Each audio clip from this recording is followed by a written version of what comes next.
Okay, the third subtopic I'll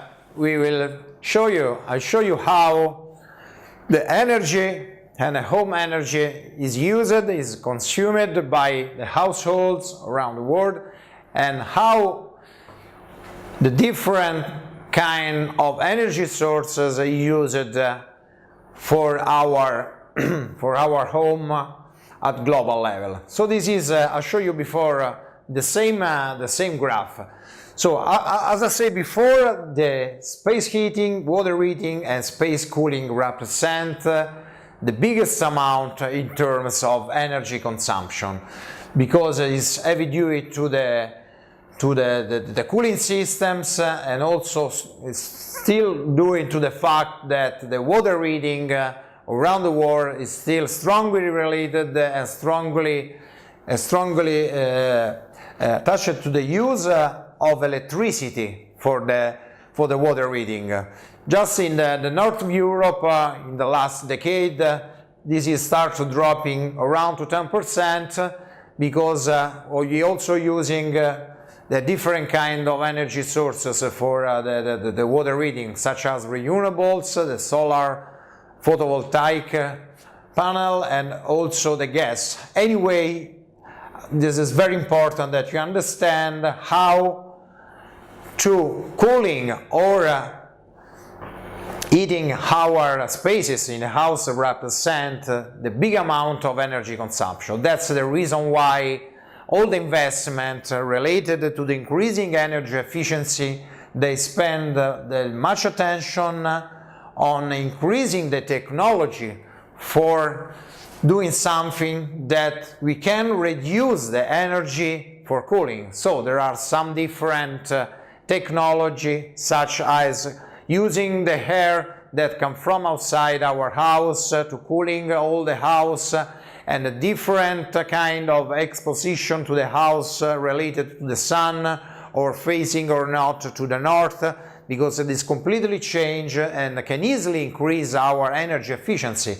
Because this is important not just to show you how is divided the energy consumption, but it is really strongly affect the price of energy, because if we can start to reduce the percentage of the energy that we use for heating and heating our house, those also will strongly affect the price and the bill of our houses in terms of electricity production and electricity consumption, also in terms of gas consumption. So, talking about the electricity consumption, because electricity consumption represents almost the 90% of the whole energy consumed in our home, especially in our industrialized country. This is different if we compare to different countries where they have less access to the electricity. Anyway, you can see how there is a huge difference between some country and the other industrialized country. So starting from the Nigeria, India and China, they consume almost 5 times less electricity compared to the Canada, United States. This is a huge amount of energy, and especially United States and Canada, they're still using electricity for cooling system, for hottering the water, and all the other different appliances that they use in our house. So there is a huge amount. Normally, they should stay around the middle to talking about a sort of a sustainable solution, but they still continue to use 4 times the energy that any kind of house need. So you can see how when you start to moving to much more, richest country, you can see how the household electricity consumption started to increase. But it is not just related to the richest country. This is just also related to the way how the different old approach to the energy consumption. So United States, Australia and Canada, they still consume an enormous amount of energy in their house. And the house, the problem is not just the amount of electricity production, and also the amount of energy that are dissipated in the house, because they are not well insulated, because they consume the electricity for a lot of appliances that of course are not efficient anymore. So you can see how, for example, India and China is completely different.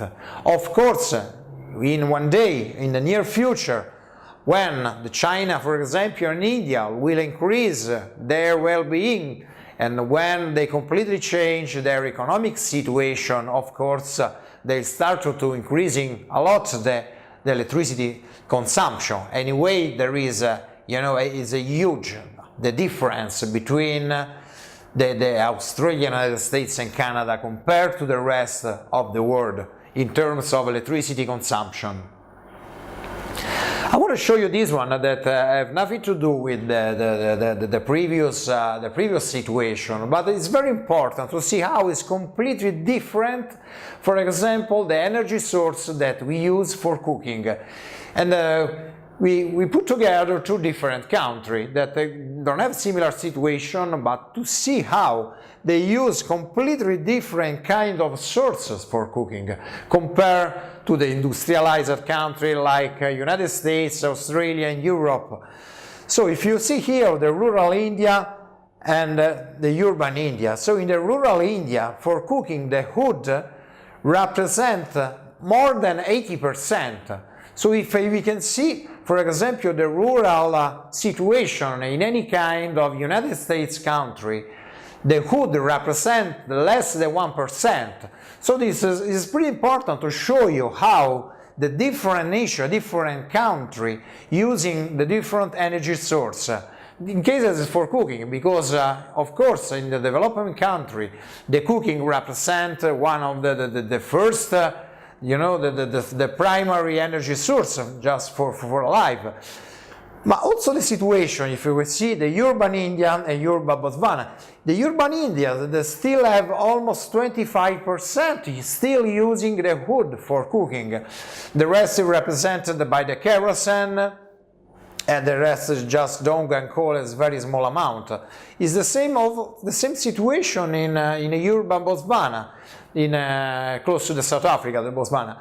So in this kind of country, you can see how the mix of energy is completely different compared to the industrialized country, and also the kerosene and LPG represent a huge amount of cooking, while if we compare this kind of situation, for example, to the United States or to the Europe, we can find that, for example, the kerosene represents less than 1%, and you never find the wood inside the primary energy source for cooking. In fact, I want to show you how the different energy consumption in household, this is the case of the European nation, have completely different situation compared to the developing country. So if we can see here, this is the cooking. So in a cooking situation, we can see that first of all, we don't have the wood. So there is any kind of country in Europe that using the wood. So this is completely different situation compared to India and Botswana compared before. So basically the electricity and the gas, this is the gas, represent a big amount. This is also due to the fact that Russia provides to Europe a huge amount of gas. That's the reason why we're using the natural gas for example, for cooking. If we see, for example, the lighting is completely 100% come from electricity. This is the same from space cooling. The space cooling represents the 100% from electricity. Is different from the space heating. Space heating, how you can see, there is a part that coming from the natural gas, solid fuel and petroleum products. But for example, if we want to compare this situation, for example, to India or to any different country, for example, in Southeast Asia, is completely different, the energy consumption and the energy mix that the household use for the primary energy sources. So this is very important to understand how every different country using a different energy sources and how electricity in an industrialized country still dominate and still represent in some sector, in some place like the cooking or space cooling represent the 100% of energy consumption. So this is the last graph to show you how the primary source for heating and cooling is divided in EU. This is anyways very, very close and very similar to United States, Australia and Canada. So I just show you this one, I don't want to show you all the different countries. Anyway, you can see how the fossil fuel continue to dominate and continue to represent the 75% of the energy source for heating and cooling for our home and our household. This is divided in Europe by the 46% from natural gas. This is due, as I was saying before, because we have a lot of reserves, especially in the Adriatic Sea, and a lot of gas come from Russia. That's the reason why we're using a lot of gas for as a fossil fuel for cooling and heating. Then we have the coal, that is very small amount, it's just 15%. Then the rest is oil, and the others is a different kind of fossil fuel and hydrocarbons using for heating and cooling.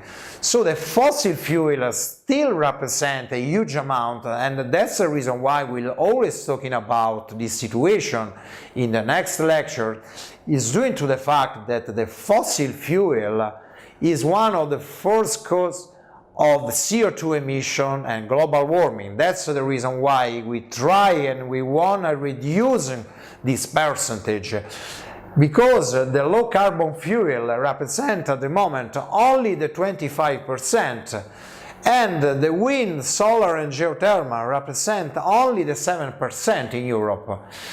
And it is increasing a lot. It is a huge change, because before, 10 years ago, this is very close to the 3%. So before, the renewable energy production for heating and cooling in EU, only the 3% come from renewable. The rest is 11% from biomass, and nuclear is 70%. 70%, but basically in this 7% there is a 5.5% that is represented by France, that using a lot nuclear power plant for heating, for electricity production. So that's the reason why this is quite big, because for the rest of the Europe there is almost 20 countries that don't use nuclear power plants.